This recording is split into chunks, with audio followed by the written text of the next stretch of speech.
Hello, everybody. Welcome back. I'm Abby Heckyard, and this is my tiny corner of the world, my little office with Mom and the Care Bears and an assortment of shoes and a couple of fascinators. And us, here we are, thee and me, doing this. So this is episode, where are we here? Oh my goodness. This is episode 411. And it is lovely to see you. It is lovely to see you on this slightly chilly, slightly gray morning. I'm just going to click that. Now, before we begin, before we do our topic today, boy, do I have something to tell you and something to say. First of all, the thing to tell you is how really sorry and disappointed and just could not figure the way out I was and am when we had Mother Nature and Father Winter having some kind of a dispute, a squabble, issues in the weather bed, and we had freezing rain, and we had enough of it, enough potential accumulation, and enough gusting winds that it would have been completely irresponsible of me to. Good morning, Maggie. It would have been completely irresponsible of me to continue to insist that we do our fabulous Line Effect project launch on Sunday, as I had been planning since July, because my speakers of my core group of speakers, 4 of them are retired military, first response, and they have PTSD service dogs because in the line of duty in their service to us and the country, they suffered stuff. And it is a difficult situation to be in. It is a long and complicated path to regain some sense of ownership of your life. And the discovery a few years back that dogs properly trained can alert to the early onset trigger signals before something devastating happens. And so a PTSD service dog can actually divert the attack, cancel the incident before it wreaks havoc. So that's great.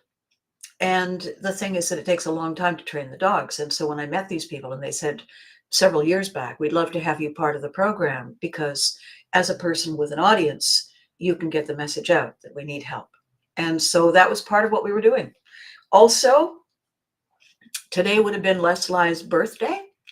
My TV partner in crime on so many television series before and including You Can't Do That on Television. He would have been 101 today. And yesterday would have been my dad's birthday. So, and this year is the 20th anniversary of my publishing business. So it was a big weekend. It was a very, very big celebration. It was a very big and important launch in many ways for many people. And we had to pull the plug. And I'm sorry about that. However, we're going to regroup. Gary and Greg flew in from Ohio in order to participate. And then we said, well, here you are for the weekend. We might as well strategize. So we spent 2 full days regrouping and rethinking and repositioning. And it looks like, toes and fingers crossed, it looks like birthday month. It looks like April 2026. Looks like the way to go. In the meantime, we're going to be doing preemptive stuff and early soft launch stuff. But we're going to target that. And the likelihood of freezing rain in April is slim. Slimmer than it was 2 days ago, 3 days ago. So with that assessment and that update out of the way, and for those of you who were looking forward to watching, we will figure it out and do it better the next time. So quick sip before we start. And by the way, we had a lot of outreach from Kelly. I remember Kelly. Good morning, Kelly. Remember Les, an amazing man? Yes. Thank you. Well, thank you, Kelly. Yeah. Publishing is what I did when there were no shows. I went away and wrote stuff and then said, I'll publish it. Look at that.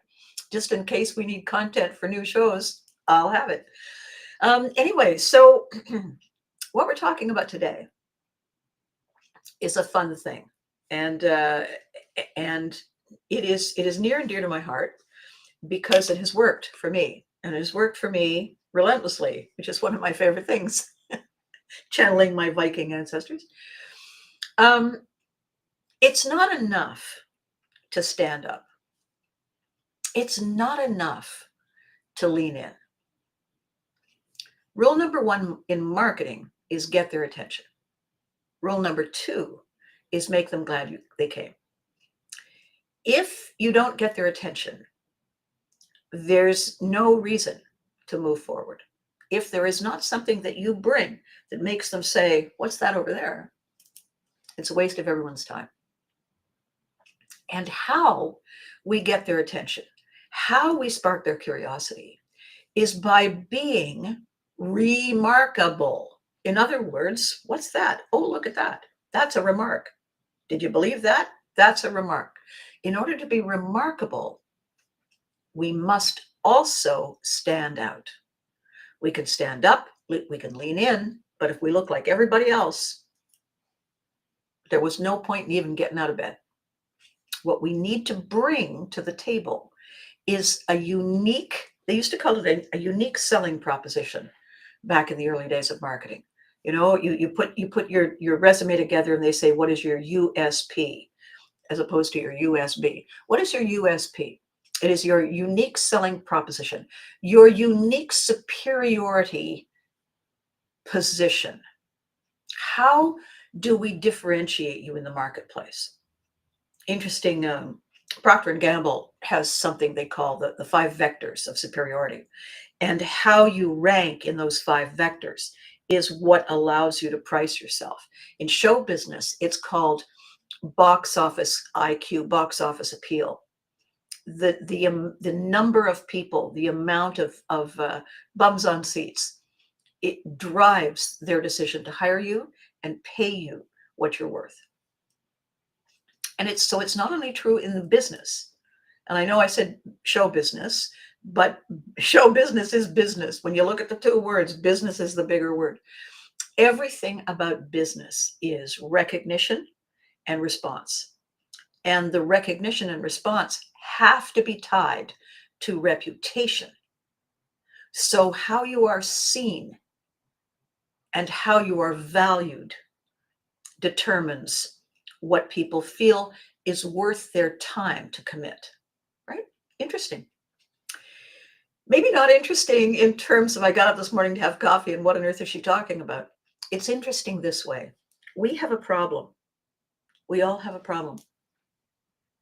And it's something that I have been kind of nibbling at the edges of, that I haven't really dived deep into, but I'm going to be doing that more as we get into the darker, grayer days of winter.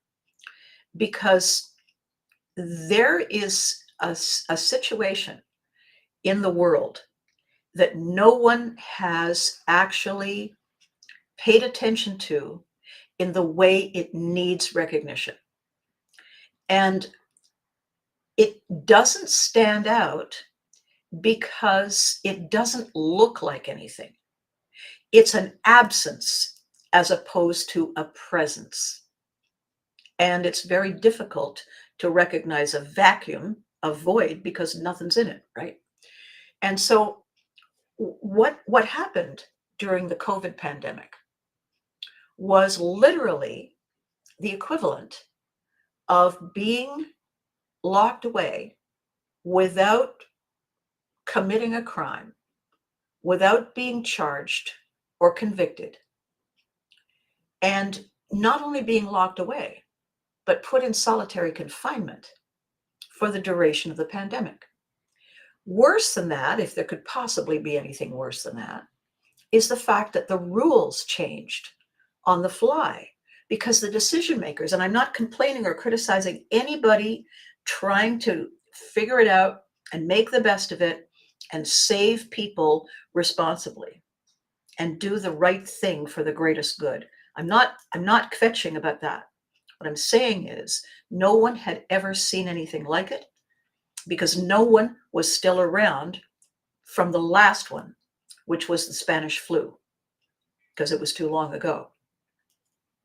So what none of us knew in the decision-making towers was whether what we knew today was true tomorrow when new data came in. So not only were we being thrown into solitary confinement without really understanding why, but the reasons we were given and the things, the protocols we had to follow, the things we had to do, the hoops we had to jump through changed almost daily. And that kind of uncertainty can mess with your head. It can truly mess with your head. So one of the things, excuse me,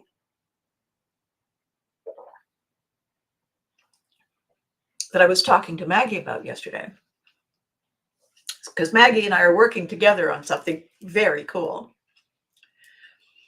We were talking about all the roles we have in our lives, all the hats we wear, all the different tribes we choose to belong to. And a tribe, by definition, is a unit, a group that has a very special focus. So for instance, your family is a tribe. Your neighborhood is a tribe. Your community is a tribe. The kind of car you drive is a tribe. The hobbies that you have, those are tribes. The things you like to do for recreation, tribes. The kind of work you do, tribe. The cultural and economic and countries that you belong to or visit, tribes. And each of us belongs to many. And the reason it's complicated is because this part of the brain, the back part of the brain, the subconscious brain, the ancient brain, the primitive, what do they call it? The lizard brain that's been around with us since we dragged ourselves out of the mud and said, oh, look, feet. You know what we need? Shoes. And the subconscious brain said, I have a feeling this is going to get a lot worse before it gets better. And that brain is not only pre-verbal, so it doesn't use words. Therefore, its reactions to things are emotional. It is focused entirely on survival. It does not know that there has been any change since the first tribe. It does not know that there is any moment other than now. And it does not know that there is any function it needs to do than the simple repetitive things that keep us alive. That's it. It can be reprogrammed. It can be given a new habit to learn and form in order to replace an old unhelpful habit. And these things happen all the time. However, what it cannot do is differentiate. So when we have issues like which parents' house do we go to for Christmas, it has no idea. All it knows is that we do this. We do this. We have always done this. And if it has anything to say about it, we are always going to do this. And it will create a kind of a climate of anxiety if it senses that normal, that familiar is in any way threatened. So imagine what happened to that brain when all of a sudden we weren't going anywhere. All of a sudden, our new, simple, repeated, and repeatable habit is staying isolated, is staying uncertain because we don't know what to do. There's no instruction booklet. So it is always in a state of anxiety, fear. It is always in a state of freeze, just in case.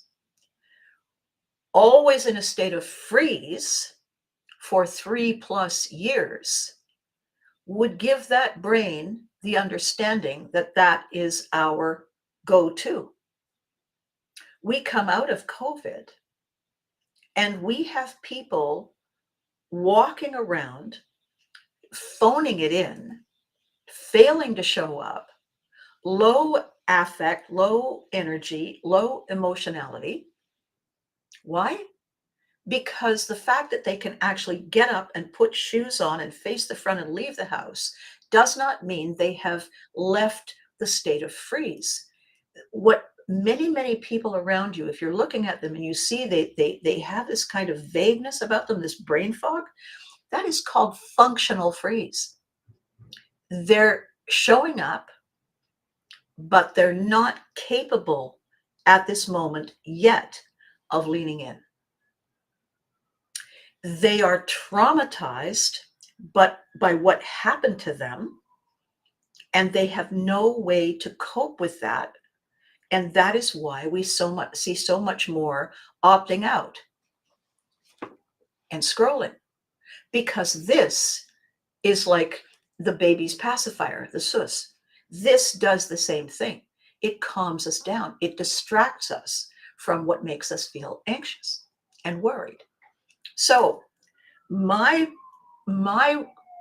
theme today is that it's time to stand up and stand out. Why? Because that is what life is about. Right now, most of us are barely living. We're barely showing up. We're certainly not leaning in. And as a result, mistakes are being made. People are having accidents. People are struggling in relationships. People are failing to show up for themselves and do their jobs well. And that triggers the second layer of this problem. And it's one of the things that I deal with in my coaching. I call it executive grief. Because here's what happens. There's this part of the brain that understands cause and effect. It forms really late in your brain. It forms kind of in your late teens. And I always say, you know when you gradually have executive function happening, because when you're 15 or 16, it doesn't occur to you that it's a bad idea to do something frivolous the night before a final exam. By the time you're 20, you comprehend it. So that means that part of the brain has developed. So what is fascinating about this is that when there is a trauma that just blindsides us like a brick, and it keeps hitting us and it keeps hitting us, our executive function doesn't work. It can't get the distance to be objective. The emotional brain overrides, and we revert to fear-based frustration and rage. We act out, we react instead of respond. We become victims, we feel victimized. And for those who already have previous existing conditions that were traumatic, they're made large, they're made huge. So when we wear all those hats and we choose to be all those people to each of those groups, when the original us hits that wall, not only do we fall down and struggle to get back up, but we can't show up for any of the tribes. The executive grief that this part of the brain is experiencing is the loss of its superpower. The executive grief that we drown in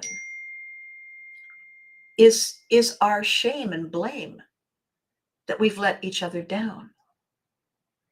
And this is a key part of the work that I do. And the reason it's a key part is it goes all the way back to my own childhood. It goes all the way back to working with the kids on You Can't Do That on Television. Somewhere along the line, we were told, or we thought we were told, something about us that sidelined us as deeply and as permanently as COVID. And we never got over it. We never knew. We've carried it with us this whole time. And that's, When we were doing the show, when we were doing You Can't Live on Television, it was scripted very, very carefully. I mean, it was scripted to be fun, and it was crazy and very silly. Inside all of that, we were giving kids permission to feel, you know what, I'm walking here. I'm good. I got this. Because, between the ages of 10 and 14, we don't got nothing. What we thought we knew at the age of 9, we don't got when we're 11. We don't got when we're 12 and 13 because we're going through puberty. We have no idea who we are. And it's a tough, tough, traumatizing time. When we can give people the tools to say, I'm okay, it's magic. I don't go to these fan cons. I don't go and I don't sit, and I bring a pen, and I don't do that. I don't say hello, sign things. I don't do that. When I choose to go to an event, I go and I set up a scenario. There's no table for signing stuff. It's an event. And when you come in, you're a star for a day with me. We just go to town. We have the best time ever. There's feather boas, and there's photographers, and there's laughter, and there's remember whens. Because none of that ever happens anymore. We're so isolated. We're so divided. We're so transient. None of that happens anymore. Now, I make it happen. I not only make it happen at my live events, I make it happen in my training. When I was talking to Maggie, she was saying, what's really, really different about what you're doing is this isn't a program. This is for me. Like, this is about me, isn't it? I said, absolutely, it's about you. Why wouldn't it be about you? It's yours. And she said, yeah, well, people don't do that. And I said, I know, but they will. All we have to do is spread the word, grow our tribe, and infect the others. And so my conversation today is safety in numbers and look like everyone else is how we survive. It's how all the herds of prey survive the predators. But it isn't how we thrive. It isn't how we feel alive. So I want you to say, when you're ready, I think I might need help with that. I want you to do that for you. I want you to reach out to me. I want you to say, I'm not having any fun anymore, and I miss that. And then we will address it. Because we deserve to feel like the day is worth getting up for. We deserve to enjoy a meal. We deserve to have fun with our friends. We deserve to laugh again. So when I say, stand up, stand out. Me? Yes, you. How? I'm glad you asked.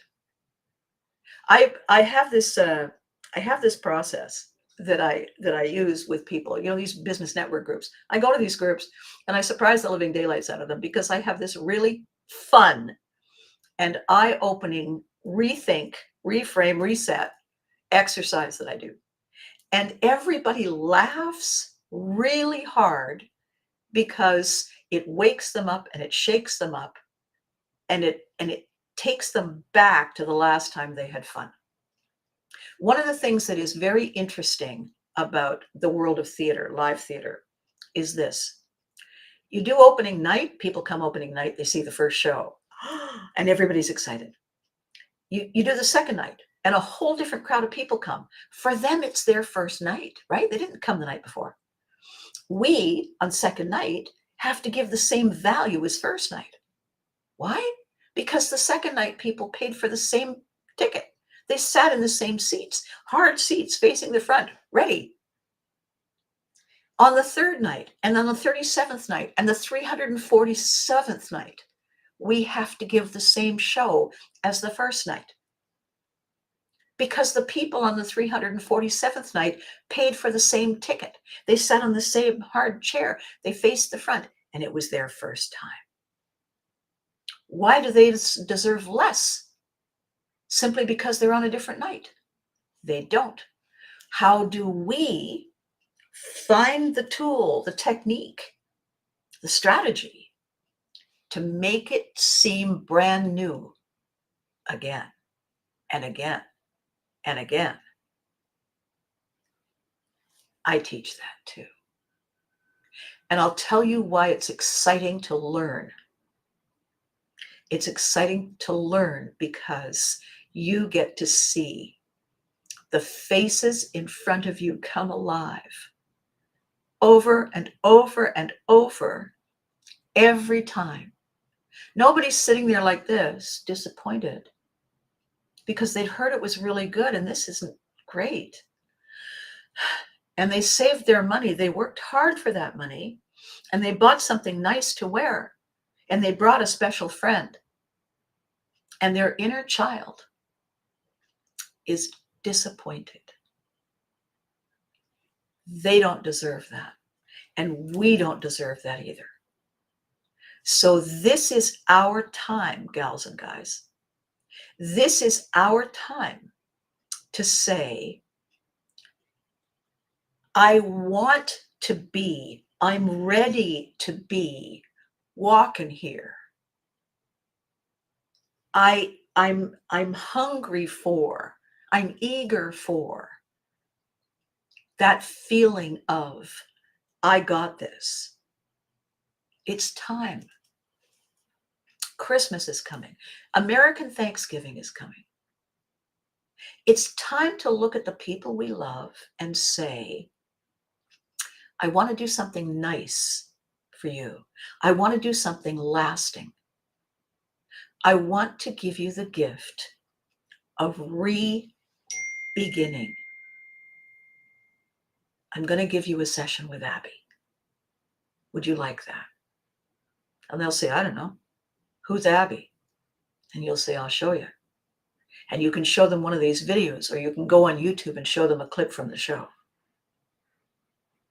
But this is the time for you to decide that you can give the gift of beginning again, beginning to feel, re-beginning to live, re-beginning to laugh, to feel excited, to be looking up ahead instead of saying, maybe next time. It's time. On Thursday, when you come back, I'm going to tell you how you can do that. And it's not going to cost you the earth. A session with me is transformative and a lot of fun. And if you're not sure you can believe me, ask Maggie. Okay, how do we stand up and stand out? This is today's topic. Can I give you a story? Oh yeah, I'll give you the story. The story is that I was invited to go to one of those business network groups at 7 o'clock in the morning. I was living 2 hours from Ottawa at the time. Well, that meant that I had to leave my house at 5, which meant, of course, that I only had to get up at 4:45 to look effortlessly lovely, right? Sure. So I arrived and it was a cold and it was kind of a gray day, but they were all there. They were all there because they were of an age where they either knew about the kids show or they knew about the Care Bears or something. And they were all there and they were all looking eager. What's she going to do? And so this is what I did. I tricked them. I brought feather boas. And these were all businesswomen, entrepreneurs, small business. And I said, who's having a problem getting people's attention and getting sales? Who's having trouble closing? And they all said, I said, all right, I need 2 volunteers. So 2 people stepped up. And I said, hello. And I said, now, what I want you to do for me is I want you to do a pitch, a typical pitch, and a typical response. Let's all watch how you typically do it. So one person did a pitch and the other person was deliciously uninterested. And then they switched. And I said, okay, now do the reverse. And they were even worse to each other. It was very funny because they were getting even, right? And I said, all right, now here's what I'm going to do. I want you to close your eyes. I want you to close your eyes. And now that you've closed your eyes, I know that you saw that I brought a basket of feather boas. I'm going to play with those in a minute. But right now, I'm going to use one of the boas, and I'm going to give the boa to one of you. Keep your eyes closed, though. You have to keep your eyes closed because I want you to climb into the personality of the person who is either wearing the boa or staring at the boa. All right? And I want you to rethink how you would pitch and receive with the addition of the boa. Okay. But what I secretly did was I gave both of them a boa, but they didn't know that. So the person who got the boa thought that they had the boa, right? Except that they both had the boa. So they immediately, both of them had a whole different kind of attitude. It was hysterical. Like they were, getting ready and kind of fuffing and everything, but they had their eyes closed. And I said, all right, now, and I asked the group to choose who was going to pitch. And of course, the other one would receive first, right? And so they said, Linda. All right, so Linda was going to pitch, and that meant that Joan was going to receive. Those aren't the names.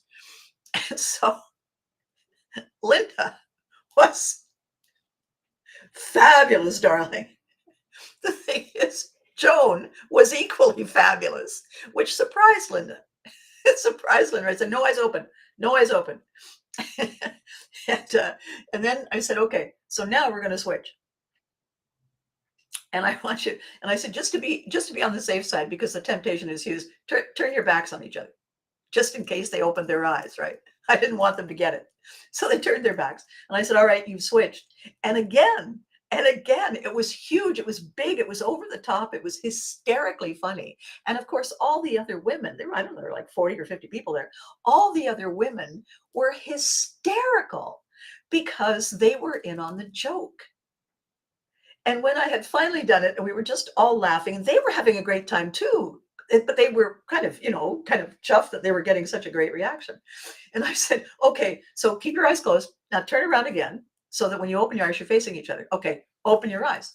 And they opened their eyes. And when they saw that they were both wearing the boas, they didn't know what to do with it. And they looked at me and I said, I know, I lied. and then it was hysterically funny because they realized that without any hesitation whatsoever, they had dug in deep in an instant, in a second, in a heartbeat, and they had pulled out from within a completely different quality that they had never used in any way, shape, or form to pitch with. Now, normally in a business setting, you're not going to be flamboyant and ridiculous. But there's a whole trajectory of levels of that in between. And the other thing is, there was a huge component of fun. They went into it with excitement.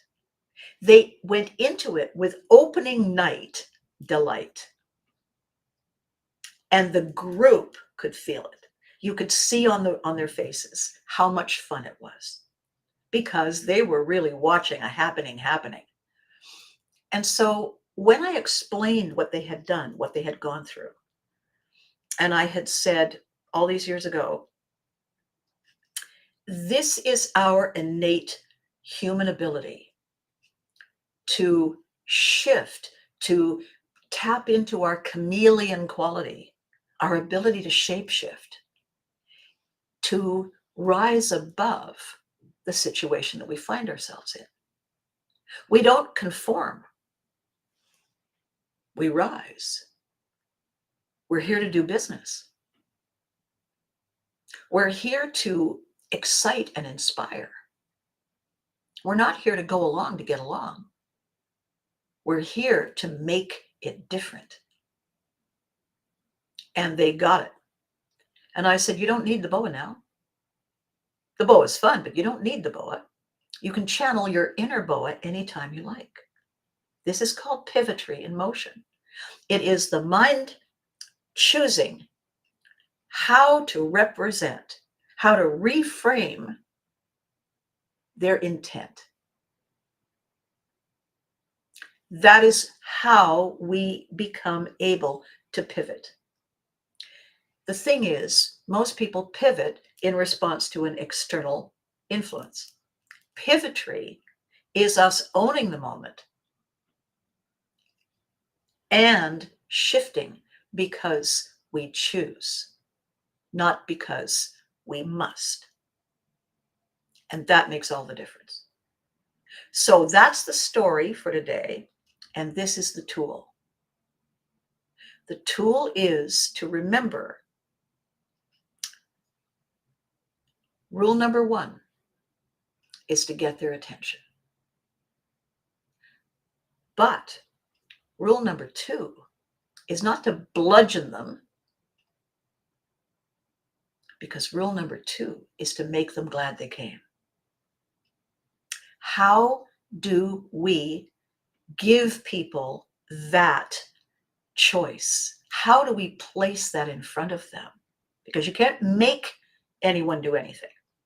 How do we generate that? How do we attract that? We attract that by bringing the joy, by bringing the fun, by bringing first night delight every time. How do we bring first night delight every time? I'm glad you asked. This is the later folder, if you didn't know what a later folder is. It is where, before you go out there, before you go on stage, you open to a clean and clear page and you write down all the things that were bugging you today. And then you draw a line underneath the bottom of that. And you look at the cover and you say, I will deal with you later. And then you bring 100% of you fully functioning, fully present, reframing the moment, being in the moment, and automatically your audience, your client, your colleague, your niche is glad they came. And if they're glad enough, you know what they do? They come again. And sometimes they bring a friend. So that's today. What I have chosen to do after we had to cancel is rethink, reshape, reframe the intent, and come back at it from a different angle. And it's going to be awesome. It was going to be awesome anyway, and now it's going to be awesome with bows on top. Not really, but you know what I mean. So I'm going to love you and leave you early today. It was my goal to kind of make these shorter and punchier, so there's less stuff for you to deal with. So I want you to do something for me. I want you to think about what I said. The gift of Abby for the loved ones in your life is the perfect gift for Christmas, because I can show you where your joy lives and I can help you welcome it back anytime. That's what I do. Every time, all the time, rain or shine. So I'm going to tell you how we do that together, you and I, this Thursday. Same time, same station. Okay? And in the meantime, you know the drill. Be good to you. You deserve it. And remember to hug your loved ones, because they deserve it too. And you know, to remind you, just in case you forgot, these videos are a team effort. Life is not a spectator sport.